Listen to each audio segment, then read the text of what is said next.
So about a month ago, I decided to sell my iPhone 10 and to switch over to the Galaxy S10 Plus. And honestly, it's been challenging, but it's not all that bad. What's up guys, I'm Bixby from BenObi and welcome back to another video. So you're probably asking yourself, why have you sold your iPhone 10 and switched to Android and switched to a Samsung phone of all Android phones? Well, of course I made a video explaining why I switched and all that stuff. You can go check it out up in the cards. In this video, I want to basically let you guys know how it's going and share some things I like about the S10 Plus and some things that I absolutely hate and can't stand. Starting off with the good stuff, of course, something that I've been loving about the Galaxy S10 Plus is the display. I absolutely love the size of it. The form factor is almost perfect for me, and honestly, I love the quality of this display. It's got great colors, it's amazing, and honestly, being almost fully bezel-less is really cool. The next thing I really like about the Galaxy S10 Plus is the cameras. I absolutely love that you have 3 cameras on the back. You have an ultra wide, you have a standard wide angle, and also a telephoto, because I'm somebody who absolutely loves the telephoto lens, and also of course I need the main lens. I didn't know how useful the ultra wide was gonna be, and honestly I've found myself using the ultra wide a lot more than what I thought I would. I've been taking a bunch of photos with the cameras, and honestly I absolutely love them. Video as well is pretty decent, I must say. It's not horrible, it's not great either. I still prefer the iPhone's video way more, mainly because you've got more frame rate options on the iPhone, and unfortunately on this phone you can only shoot 4K at 60 with the main lens. You can't shoot 4K 60 with the other two. It's either 4K or 1080 at 60, and actually the ultra wide doesn't even support 60 frames a second at all. So this is video on the Galaxy S10 Plus. This is on the main lens, with stabilization and everything turned on. It's 4K at 60 frames a second. Stabilization looks pretty good, even if I try to shake the phone. It's pretty stable. Colors look really good. The sky isn't overexposed. Plants look very good. Let's try to zoom. And as you can see, we can even lower the exposure here, higher it. Just lower it a little bit. It does look a little weird. It's probably the compression or something. That bokeh looks really good. Autofocus. It's pretty fast. That was instant. The front-facing camera on the Galaxy S10 Plus, this is only got one lens, which is weird. But sky is a little overexposed at the moment, but if we tap to focus on the sky, no, still. If we lower the exposure, then that's a little better. But yeah, I'm in a dark part of the woods here. I like how the orange looks. Well, yeah, it looks pretty good. But it still overexposes the sky for some reason. Not sure why. Let's turn off the autofocus lock. There we go. Yeah, it looks pretty good. Colors look pretty good as well. Yeah, both the front and rear facing video look pretty good. Also, this is 4K, 30 frames a second, which isn't too bad, considering iPhone doesn't really do that yet. But yeah, doesn't look too bad. Overexposes the sky though. Not now, but usually does. It does look pretty good, and actually something I want to add is taking photos of people with the rear-facing camera, even kind of the front-facing camera. The people look pale. I don't know exactly what it is, but for some reason I look paler in photos with the S10 Plus than I did with the iPhone. And I think that's an Android thing, because it was the same with the Google Pixel 3 XL. But it doesn't always do that. Sometimes it does in some lighting conditions, but sometimes it doesn't, which is weird. And honestly, the night mode is pretty good. I wouldn't say it's as good as night sight, but it's close. Another thing that I absolutely adore about the Galaxy S10 Plus is the battery life. I haven't managed to kill this thing yet. I got to about 15% on some days. Yesterday, my phone didn't even fully charge overnight, because for some reason, I don't even know if it's the wireless charger or if it's the phone. Anyway, I had about 80% yesterday morning, and I got to last night having about 15%, which was pretty good. And on most days, I end the day with about 20%, 25%, and I'm actually using the display at its full resolution. So So that goes to say that this is great with battery life, even if it has the full display quality and full optimization turned on. Another thing I've been really enjoying on the Galaxy S10 Plus is the fast charging, both wirelessly and also via the USB Type-C port. It's pretty cool that it ships with a fast charger in the box. Apple, why aren't you doing this? And also it charges pretty fast using that charger. It can charge even faster if you buy, of course, a higher capacity charger like my MacBook charger. Of course, it doesn't charge as fast as a OnePlus phone or a Huawei phone, but it still charges pretty quickly. It charges pretty fast wirelessly, which is pretty good as well. Being someone who uses wireless charging pretty much every single day, it's great to have wireless charging that's faster than 7.5 watts. Another thing I've been really enjoying about the Galaxy S10 Plus is Bixby Routines. It's basically like automatic Siri shortcuts in iOS 13, but better. Basically, what you can do is, for example, in my car, I have an aux cable, and whenever I plug the aux cable in using Bixby Routines, it will basically mute the sound, so then I don't get notifications while I'm listening to music and stuff in the car. And it'll also open Apple Music, which is really cool. And of course, you can do a bunch of other things with Bixby Routines, like whenever you reach a location at a specific time on a specific day, it'll turn on Do Not Disturb, it'll lower the brightness and volume at a certain time of day and all that stuff, which I find really, really useful. And of course, Siri shortcuts, automatic Siri shortcuts can kind of do this, but it's not at the level of Bixby Routines. Bixby Routines is a lot better than automatic Siri shortcuts. And I tried iOS 13 with automatic Siri shortcuts, and honestly, the S10 Plus with Bixby Routines blows it out of the water. Another thing I've been really enjoying about the S10 Plus is the always on display.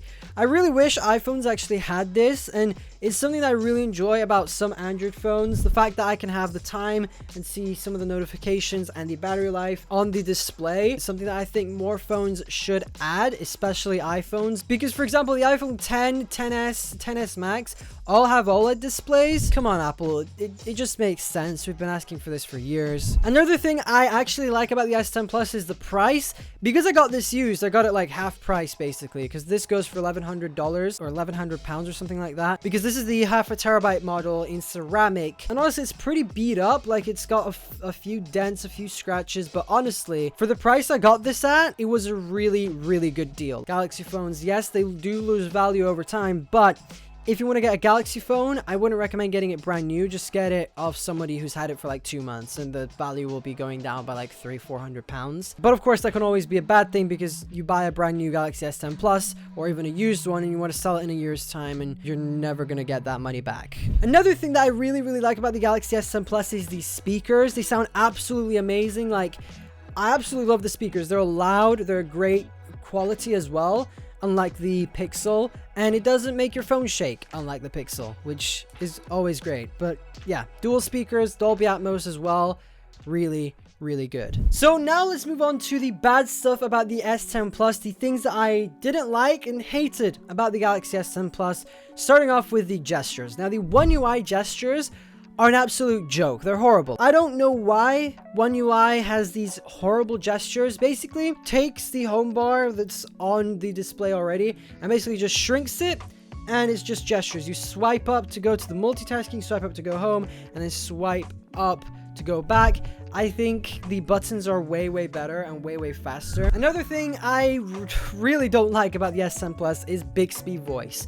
Bixby Voice is one of the worst voice assistants I have ever used in my whole entire life. And I'm not even exaggerating on that. It's worse than Cortana, worse than Siri, and of course, 100 times worse than Google Assistant. Honestly, it doesn't understand me most of the time. Like, sometimes I just tell it to turn the flashlight on and stuff, and it'll say, sorry, I can't do that or something, or it didn't understand. And of course, yes, it's cool that you can control your phone with it, but honestly, it's dumb, and apparently it got dumber with One UI. So I mean, yes, Bixby Routines are pretty cool, but Bixby Voice really needs an overhaul. Another thing I've really not liked about the Galaxy S10 Plus is the cutout.